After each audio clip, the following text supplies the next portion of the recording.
महोबा के अनाथालय में बुंदेली समाज द्वारा आयोजित शंकरलाल मेहरोत्रा स्मृति सम्मान के दौरान मौजूद मुख्य अतिथि ने बुंदेलखंड राज्य में यूपी की भाजपा सरकार पर अड़ंगा लगाने का आरोप लगाया है। साथ ही अलग राज्य न मिलने के सीएम योगी पर भी आरोप लगाए गए हैं। भाजपा को इस बार वोट न देने की सभी बुंदेलखंडियों से अपील की गई है। द्वितीय शंकरलाल मेहरोत्रा स्मृति सम्मान पाने के बाद बुंदेलखंड मुक्ति मोर्चा के संस्थापक सदस्य हरिमोहन विश्वकर्मा ने कहा कि अगर हमारे सांसद और विधायक थोड़ा सक्रिय हो जाते तो सन 2000 में ही उत्तराखंड, झारखंड व छत्तीसगढ़ के साथ बुंदेलखंड राज्य भी बन जाता और आंदोलन के जनक शंकरलाल मेहरोत्रा के सदमे से 22 नवंबर 2001 को मृत्यु न हुई होती। आज फिर हमारे सांसद व विधायक वही गलती कर रहे हैं और अपनी निष्क्रियता से बुंदेलखंड राज्य बनाने का सुनहरा मौका गंवा रहे हैं। उन्होंने कहा कि प्रधानमंत्री नरेंद्र मोदी बार बार बुंदेलखंड आ रहे हैं, लेकिन हमारे सांसद व विधायक उनसे बुंदेलखंड राज्य की मांग करने की हिम्मत नहीं जुटा पा रहे हैं। बुंदेलखंड राज्य की मांग को लेकर लगातार 635 दिन तक अनशन व 23 बार प्रधानमंत्री को अपने खून से खत लिखे चुके बुंदेली समाज के संयोजक तारा पाटकर ने कहा कि 32 साल से आंदोलन चल रहा है, लेकिन यह अपने मुकाम तक नहीं पहुंच सका। अगर यही हाल रहा तो हम लोग भी लड़ते लड़ते मर जाएंगे। इस मौके पर 1965 व 71 की लड़ाई में सेना का प्रतिनिधित्व कर चुके पूर्व फौजी कृष्णा शंकर जोशी व रावेंद्र सिंह ने हरि मोहन विश्वकर्मा को शील्ड सम्मान पत्र, गीता व अंग वस्त्र भेंट कर सम्मानित किया। आज महोबा आगमन हुआ है, इस उद्देश्य को लेकर महोबा आगमन हुआ है। पहला उद्देश्य तो यह है कि आज जो बुंदेलखंड मुक्ति मोर्चा के हमारे संस्थापक, हमारे बड़े भाई, हमारे पिता समान शंकरलाल जी मेहरोत्रा की आज पुण्यतिथि है 21वीं। तो उनकी पुण्यतिथि पे बुंदेली समाज और रोटी बैंक और बुंदेलखंड मुक्ति मोर्चा ने मिलकर ये एक कार्यक्रम रखा है। तो इस कार्यक्रम के लिए हम आज महोबा आए हैं।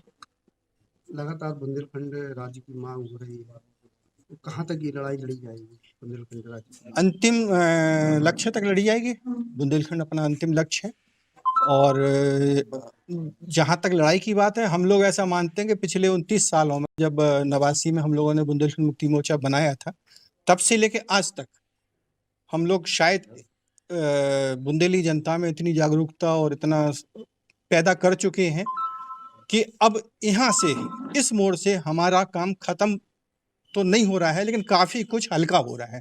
अब काम आप जैसे लोगों का शुरू होता है जो सत्ता में है, क्योंकि आज सबको मालूम है कि उत्तर प्रदेश इतना बड़ा राज्य है कि योगी जी से भी संभल नहीं रहा है। आप कुछ भी करें, योगी जी कुछ भी कहें, सत्ता कुछ भी कहे, लेकिन इतना बड़ा राज्य योगी जी के बलबूते संभालना ये संघ भी जानता है और ये भाजपा भी जानती है।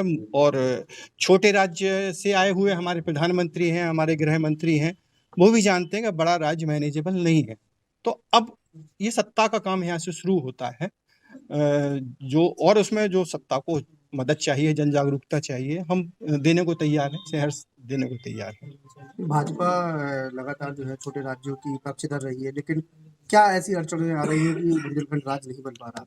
अड़चन का देखो, एक चीज हम आपसे ये कहना चाह रहे हैं इस आपके प्रश्न के जवाब में, कि राजनीतिक दल कोई भी काम कितना भी, चाहे उनके पिता भी क्यों ना शांत हो जाएं, वो तब तक नहीं करते हैं जब तक कि उन्हें उसमें कोई राजनीतिक लाभ दिखाई नहीं देता। आपको याद होगा 12 में तेलंगाना राज्य बनाया तो कांग्रेस ने पूरे आंध्र प्रदेश सरकार के विरोध के बावजूद बनाया, क्योंकि उनको ये लग रहा था कि हम यूपीए 14 का लोकसभा चुनाव हार रहे हैं वहाँ, और 12 का असेंबली इलेक्शन भी हार रहे हैं। तो पूरी की पूरी सरकार दांव पे लगाने के बाद भी इन्होंने तेलंगाना बनाया था। 2000 में भी जब उत्तराखंड, छत्तीसगढ़ और झारखंड राज्य बने तो भाजपा ने बनाए थे। भाजपा को उसमें फायदा दिख रहा था, भाजपा को उसका फायदा मिला भी, तीनों राज्यों में उसकी सत्ता रही और कई जगह तो आज भी सत्ता है।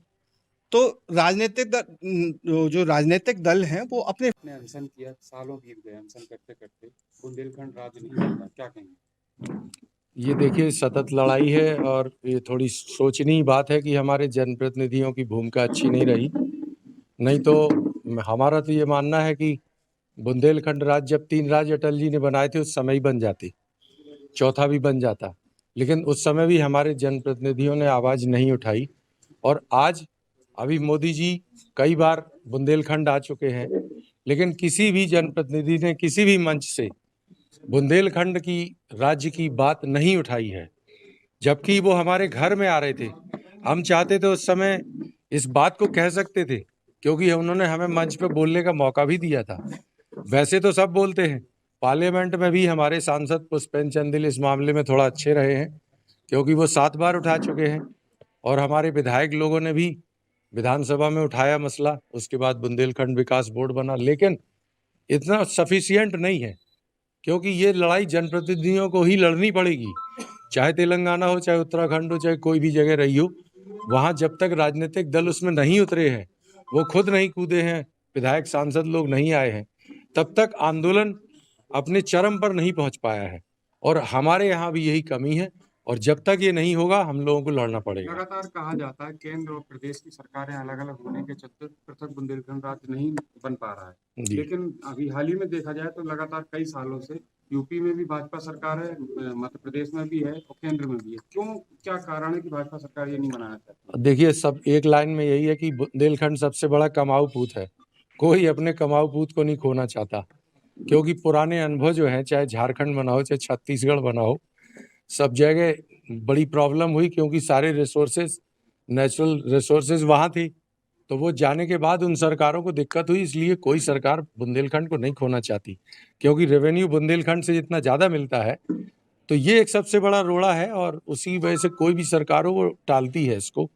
तो ये एक बड़ी लड़ाई है, और इसीलिए 32 वर्ष हो गए लड़ते लड़ते, और अभी लगता है और भी हम लोगों को लड़ना पड़ेगा। आज जो कार्यक्रम किया गया किस उपलक्ष्य में किया? आज कार्यक्रम देखिए, शंकर लाल मल्होत्रा जी की 20वीं पुण्यतिथि है, और इस मौके पर हम लोग उनकी स्मृति में पुरस्कार देते हैं।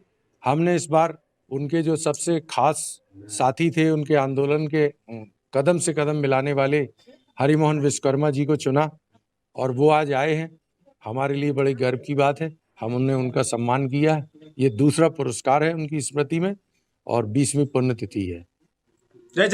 आज आपको उसका फायदा मिला भी, तीनों राज्यों में उसकी सत्ता रही, और कई जगह तो आज भी सत्ता है। तो जो राजनीतिक दल हैं वो अपने फायदे के लिए काम करते हैं। आज हमारा मानना ऐसा है कि शायद एकमात्र अड़ंगा उत्तर प्रदेश के बंटवारे में और बुंदेलखंड राज्य के निर्माण में योगी जी हैं। योगी जी आज की डेट में मुख्यमंत्री हैं। वो नहीं चाहते पूर्वांचल बटे, उत्तर प्रदेश कमजोर हो, उनकी हैसियत कमजोर हो। शायद जिस दिन योगी जी अगर मुख्यमंत्री नहीं होंगे तो संघ तैयार है। जो हमारी जानकारियां हैं, मैं एक पत्रकार भी हूं, हमारे जो सूत्र बताते हैं कि जो संघ भी तैयार है, भाजपा भी तैयार है, प्रधानमंत्री, गृह मंत्री और पूर्व अध्यक्ष हैं जो अमित शाह जी, उनका भी मन है कि उत्तर प्रदेश बांटा जाए। एक योगी अड़ंगा। 2022 का चुनाव आने वाला है, ऐसे में अगर राज्य बनता है तो कहाँ तक फायदा होने वाला है? हमें लगता है जब तक योगी जी हैं राज्य नहीं बनने देंगे।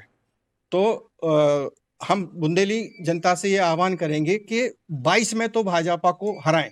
अगर बुंदेलखंड राज्य चाहिए तो भाजपा को हराएं, आपसे क्षमा के साथ। लेकिन उसके बाद उसकी वजह है, हमें बाकी कारणों से मतलब नहीं है। उसकी एकमात्र वजह हम जो मान के चल रहे हो, हमारा ऑब्जर्वेशन है, हम लोगों का अपना सर्वेक्षण है कि केंद्र सरकार के पास, चूंकि उत्तर प्रदेश केंद्र का द्वार है, सत्ता का द्वार है, और अगर उत्तर प्रदेश बीजेपी का कमजोर होगा तो उसे 24 से पहले इसको बांट के सपा, बसपा और कांग्रेस की ताकत को खत्म करना ही पड़ेगा। नहीं तो सपा, बसपा को तोड़ने का कोई दूसरा रास्ता इसके पास